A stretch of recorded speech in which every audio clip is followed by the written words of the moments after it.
Hello everyone. Welcome you all in the next lecture of electricity class 10th.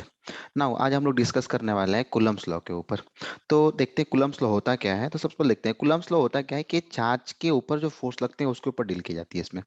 मतलब जो कोई दो charge है, उन दो चार्जों के बीच जो फोर्स होता है, फोर्स ऑफ अट्रैक्शन या फोर्स ऑफ रिपल्सन, उसको हम लोग कैलकुलेट करते हैं with the help of Coulomb's law. तो देखते हैं क्या कि इस कूलम्स लॉ के लिए मान लेट सपोज एक चार्ज जिसका नाम है Q1। Okay, let suppose one charge Q1 and दूसरा चार्ज Q2, और इनके जो बीच का डिस्टेंस लेट सपोज R है। ठीक है, तो अकॉर्डिंग टू कूलम्स लॉ जो स्टेटमेंट, वो स्टेटमेंट ऐसा होता है कि द इलेक्ट्रोस्टैटिक फोर्स, जो इलेक्ट्रोस्टैटिक फोर्स होगा, इलेक्ट्रोस्टैटिक फोर्स का मतलब होता है force due to charge. Okay, of interaction between two charge particle, और यहाँ पे आपने देखा दो दो चार्ज पार्टिकल्स हैं, वो Q1 एंड Q2 हैं, बट दोनों चार्ज क्या रहेंगे, एट रेस्ट रहेंगे। तो अगर इस केस में अगर चार्ज जो है दो चार्ज रेस्ट में है, तो उनके बीच का जो इलेक्ट्रोस्टैटिक फोर्स होता है वो डायरेक्टली प्रोपोर्शनल होता है प्रोडक्ट ऑफ टू चार्जेस के। ओके, इट मीन्स ये जो एफ फोर्स है आपका, वो फोर्स जो होगा वो डायरेक्टली प्रोपोर्शनल होगा दोनों चार्जेस के प्रोडक्ट के। Okay, and inversely proportional to square of the distance between them. It means जो ये फोर्स है that is called electrostatic force, ये इलेक्ट्रोस्टैटिक फोर्स जो होगा वो इनवर्सली प्रोपोर्शनल होगा square of distance between two charges. Okay, तो अकॉर्डिंग टू स्टेटमेंट मैंने ऐसा लिया कि फर्स्ट जो स्टेटमेंट था कि जो दो चार्ज हैं उनका प्रोडक्ट क्या होगा, फोर्स के डायरेक्टली प्रोपोर्शनल होगा। Let's suppose equation number 1। Second क्या था आपके पास कि जो फोर्स होगा इलेक्ट्रोस्टैटिक फोर्स, वो क्या होगा, इनवर्सली प्रोपोर्शनल होगा square of distance between them. तो F is inversely proportional to 1/r²। Let's suppose equation number 2।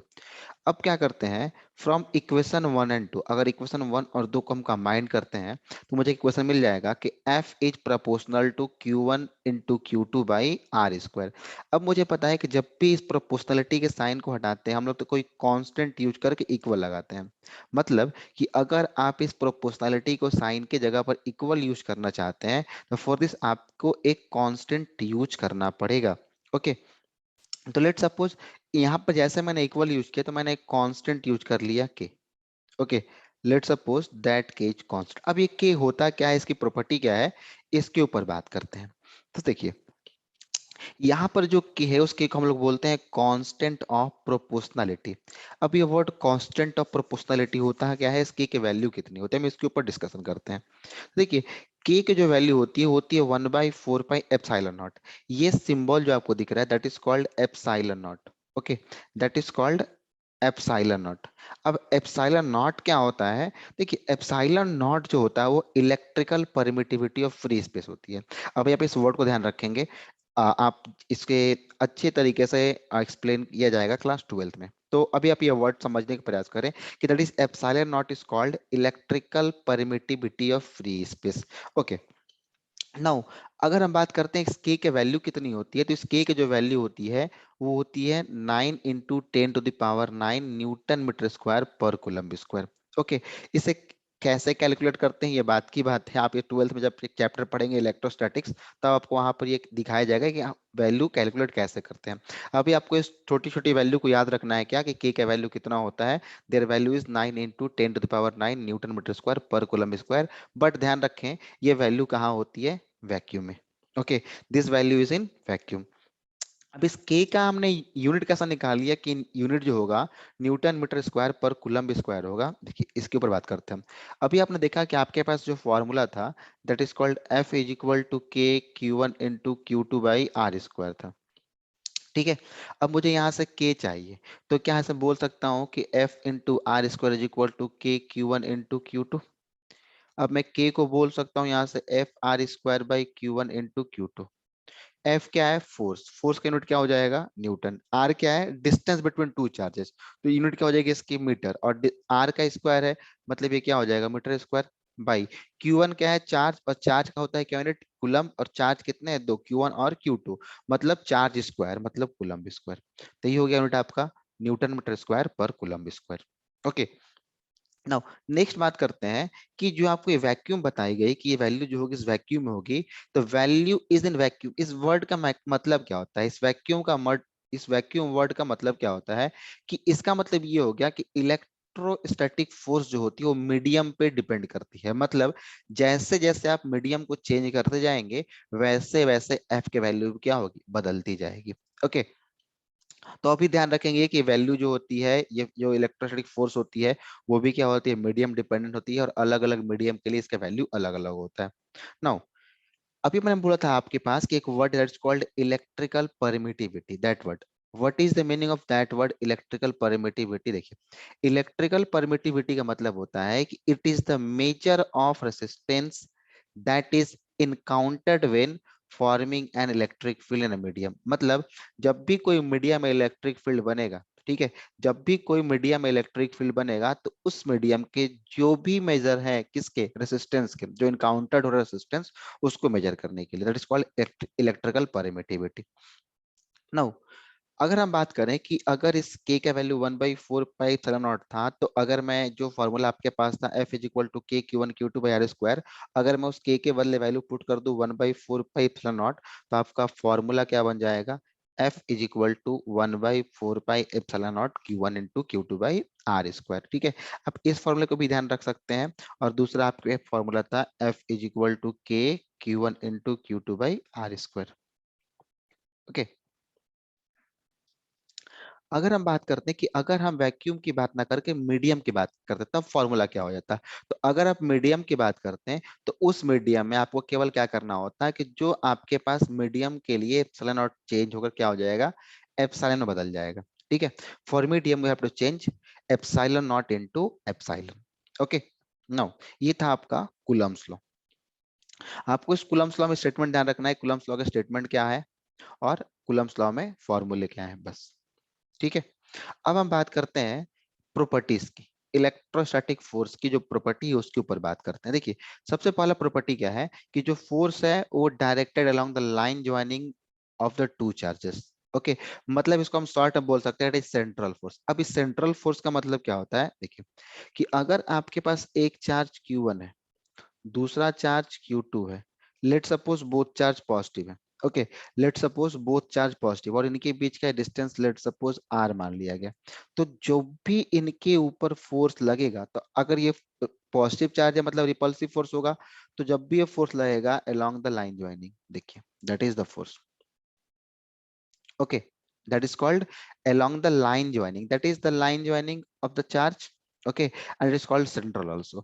अगर केस ऐसा होता है कि लेट सपोज Q1 को अगर हम मान लेते हैं पॉजिटिव और लेट सपोज Q2 को मान लेते हैं नेगेटिव और इनके बीच का डिस्टेंस r है, तो यहाँ पर दोनों चार्ज अपोजिट नेचर का, एक पॉजिटिव और नेगेटिव, तो यहाँ पर क्या होगा, along the center फोर्स लगेगा, along the line joining लगेगा। okay, that is called along the line joining of two charges or central, that is the property number one of charge। now second property की बात करते हैं कि it can be attractive और repulsive। ये force जो होगा इलेक्ट्रोस्टैटिक फोर्स, ये अट्रैक्टिव भी हो सकता है और रिपल्सिव हो सकता है। अब किस केस में अट्रैक्टिव होगा ये तो आपको पता है, और रिपल्सिव कब होगा आपको ही पता है, क्योंकि हमने इस चीज को पहले डिस्कस कर चुके हैं प्रॉपर्टीज ऑफ चार्ज में। ओके, देखिए फिर भी हम एक बार इसको डिस्कस करते हैं, अट्रैक्टिव कब होगा, जब एक चार्ज पॉजिटिव हो दूसरा चार्ज नेगेटिव हो। रिपल्सिव कब होगा, जब दोनों चार्ज पॉजिटिव पॉजिटिव हो और दोनों चार्ज नेगेटिव नेगेटिव हो। इस केस में आपका क्या होगा, रिपल्सिव होगा, और इस केस में क्या होगा, अट्रैक्टिव होगा। अच्छा, अगर ऐसा है अट्रैक्टिव और रिपल्सिव, तो उस कंडीशन में फोर्स का नेचर क्या होगा। ठीक है, अगर अट्रैक्टिव और रिपल्सिव है तो उस कंडीशन में फोर्स का नेचर क्या होगा। देखिए अगर मैं फोर्स नेचर की बात करूं, तो अगर फोर्स अट्रैक्टिव है, अगर फोर्स कैसा है, अट्रैक्टिव है, तो उस केस में फोर्स नेचर कैसा होगा, नेगेटिव होगा। ठीक है, अगर फोर्स अट्रैक्टिव है तो उस केस में जो फोर्स का नेचर होगा कैसा होगा, नेगेटिव होगा। मतलब क्या है सर इसका, देखिए फोर्स अट्रैक्टिव मतलब कि एक चार्ज को पॉजिटिव होना है एक चार्ज को नेगेटिव होना है, एक चार्ज को पॉजिटिव और एक चार्ज को नेगेटिव होना है, और आपको करना क्या है, product of two charges Q1 into Q2, और पॉजिटिव इंटू नेगेटिव क्या होगा, नेगेटिव होगा। इसका मतलब नेचर कैसा होगा फोर्स का, नेगेटिव होगा। ठीक है, और अगर फोर्स आपका रिपल्सिव है उस केस में क्या होगा, तो फोर्स का नेचर पॉजिटिव होगा। अभी देखा आपने कि रिपल्सिव का केस क्या है कि एक चार्ज पॉजिटिव दूसरा चार्ज पॉजिटिव, अगर आप दोनों को मल्टीप्लाई करते हैं Q1 इंटू Q2, रिजल्ट क्या मिलेगा आपको, पॉजिटिव मिलेगा, मतलब फोर्स का नेचर कैसा है, पॉजिटिव है। रिपल्सिव होने का एक और केस क्या है कि पहला नेगेटिव हो तो दूसरा नेगेटिव हो, सिमिलर चार्ज होना चाहिए। अगर आप Q1 इंटू Q2 यहाँ पे करते हैं, मतलब दोनों को फिर से मल्टीप्लाई करते हैं, नेगेटिव इंटू नेगेटिव, तो नेचर कैसा मिलेगा आपको, पॉजिटिव मिलेगा। That's why it's a repulsive than positive, attractive than negative. Now third property की बात करते हैं। आपको पहले बताया मैंने कि जो इलेक्ट्रोस्टैटिक फोर्स है वो क्या है, मीडियम डिपेंडेंट है। ठीक है, इलेक्ट्रोस्टैटिक फोर्स आपका जो है मीडियम डिपेंडेंट है। इसको आप डिटेल में अच्छे तरीके से समझ पाएंगे क्लास 12 में, आपको पूरा चैप्टर पढ़ना है इलेक्ट्रोस्टैटिक्स, वहां पे आप इसको लंबे लंबे मतलब लंबे प्रोसेस से पढ़ेगा। अभी हमें केवल एक कूलम्ब्स लॉ टॉपिक पढ़ना था क्लास 10 के लिए, तो उसमें आप छोटी छोटी बातों का ध्यान रखें, हाँ मीडियम पे डिपेंड करता है। ठीक है, तो ये था आपके प्रॉपर्टीज ऑफ कूलम्ब्स लॉ। अब हम बात करते हैं, देखिए अभी आपने एक चैप्टर पढ़ा होगा जिसमें आपने पढ़ा होगा सिमिलर फॉर्मूला इन क्लास 9 में, F is equal to G m1 into m2 by are square. ठीक है, और यहाँ पर आपने एक फॉर्मूला पढ़ा F is equal to K Q1 into Q2 by are square. देखिए यहाँ पर भी दोनों फॉर्मूले बिल्कुल सिमिलर दिख रहे हैं, बट यहाँ पर क्या है कि यहाँ पर पहले वाले में फोर्स का रिलेशन मास वाले केस से हो रहा है और यहाँ पर फोर्स का रिलेशन चार्ज के चलते हो रहा है। और आपको पता है कि इसको हम लोग बोलते हैं ग्रेविटेशनल फोर्स, इसको हम लोग बोलते हैं इलेक्ट्रोस्टैटिक फोर्स। तो हम ये देखते हैं कि इन दोनों में डिफरेंस क्या है। तो नेक्स्ट टॉपिक हमारे पास रहेगा कि what is the difference between electrostatic force and gravitational force. क्या डिफरेंस है इलेक्ट्रोस्टैटिक फोर्स और ग्रेविटेशनल फोर्स में। चलिए इसको हम एक एक करके डिस्कस करते हैं, इलेक्ट्रोस्टैटिक फोर्स और ग्रेविटेशनल फोर्स में क्या डिफरेंस है। सबसे पहले बात करते हैं, तो इलेक्ट्रोस्टैटिक फोर्स का जो फॉर्मूला होता है that is called F is equal to K Q1 Q2 by are square. Okay, the formula is called F is equal to K Q1 Q2 by are square, जहां पे आपको पता है Q1 Q2 charges होते हैं, R जो होता है उन चार्ज के बीच का डिस्टेंस होता है, और K एक यहाँ पर कांस्टेंट है। ओके, तो आपको पता है ग्रेविटेशनल फोर्स का फॉर्मूला क्या होगा, definitely F is equal to G m1 into m2 by are square. Okay, यहाँ पर फॉर्मूला क्या हो जाएगा, F is equal to G m1 into m2 by are square, जहाँ पर m1 m2 masses of two objects हैं, R क्या है उन दोनों ऑब्जेक्ट के बीच का डिस्टेंस, और कैपिटल G क्या है, यूनिवर्सल ग्रेविटेशनल कांस्टेंट। अच्छा, सेकेंड डिफरेंस की बात करते हैं, तो acts between charges, electrostatic force जब भी एक्ट करेगा तो इन दो चार्ज के बीच काम करेगा। ठीक है, that is called Q1 Q2। तो दूसरा आपको डिफरेंस पता लग गया कि ग्रेविटेशनल फोर्स कब काम करता है, acts between not charges, acts between masses. ठीक है, ये कब काम करता है, एक्ट्स बिटवीन मासेस। ठीक, थर्ड बात करते हैं कि इलेक्ट्रोस्टैटिक फोर्स जो होती है मीडियम डिपेंडेंट होती है। Electrostatic force is medium dependent, but gravitational force किसी मीडियम पर डिपेंड नहीं करता है। इसका मतलब ये क्या हो गया, मीडियम इंडिपेंडेंट हो गया। ओके, ये क्या हो गया, मीडियम इंडिपेंडेंट हो गया।